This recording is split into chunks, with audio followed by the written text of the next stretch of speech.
বেড়ে যাবে। এর আগে দেখবেন আপনি তেলের দাম, চালের দাম কি পরিমাণ বেড়েছে। চাল তো এই দেশের গরিব মানুষ, আমরা খাই, চাল না খেলে চলবে না, আমাদের খাদ্য ছাড়া চলবে না, বস্ত্র ছাড়া চলবে না, আমাদের ভাষা ছাড়া চলবে না, আমাদের শিক্ষা ছাড়া চলবে না। আপনি কোন পণ্যে বলবেন একটা সুস্থ ব্যবস্থা আছে? যেমন বাজার ব্যবস্থা নাই, তেমন আমাদের চিকিৎসার কথা বলেন, চিকিৎসার মানুষের কাছে চিকিৎসার ব্যবস্থাও নাই।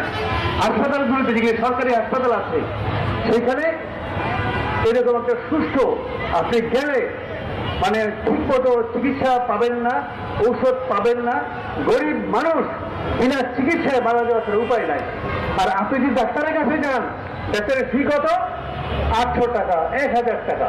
এইটা গরিব মানুষের পক্ষে এত ফি দিয়ে ডাক্তার দেখানো কি সম্ভব? এটা সম্ভব না। আর এই ফিটা কেন? আমি একবার বলেছি, ডাক্তার কেন ফি নিবে? এই যে ফিটা কেন হবে? এইটার কোনো সুষ্ঠু সমাধান নাই। এটা গভর্নমেন্টকে ঠিক করতে হবে যে একটা চিকিৎসক, একটা MBBS বা FRCS কত টাকা ফি নিতে পারে?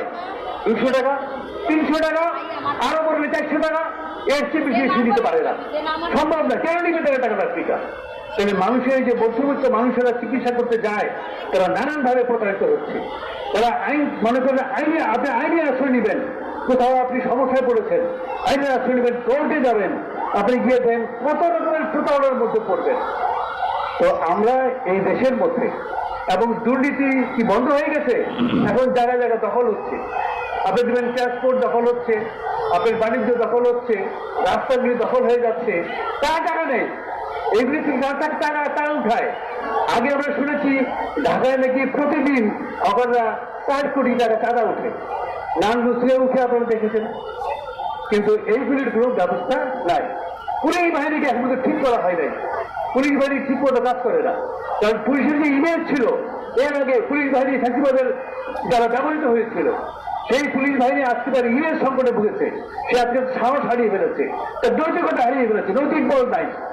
তো এই জায়গায় আজকে আমাদের জনগণের একটা দরকার আছে। আমরাই আজকে মাঠে নামতে হবে আবার পুনরায়, কারণ সংগ্রামের শেষ নাই বন্ধুরা।